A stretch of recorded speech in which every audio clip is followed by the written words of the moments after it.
ഇബ്നു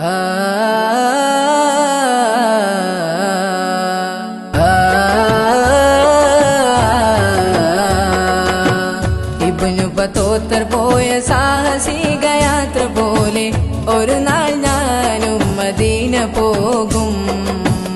ഇരപ്പകൽ വേദ മണ്ണിൽ തിരു ഹബീബിൻ റൗള തേടി ഒരു നാൾ ഞാനും മദീന പോകും. തടയരുതെന്നെ പാവി എന്ന പേരിൽ തങ്ങളെ, തടയണ തീർത്ത് തകർക്കല്ല എനിക്കിനാക്കളെ. പറയാൻ അർഹതയില്ലെന്നറിയാമെങ്കിലും, പറയാൻ അർഹതയില്ലെന്നറിയാമെങ്കിലും പല നാളായി കൊതിച്ചൊരാഗ്രഹമാം തിങ്കളെ. ഇബ്നു ബത്തൂത്തർ പോയ സാഹസിക യാത്ര പോലെ ഒരു നാൾ ഞാനും മദീന പോകും.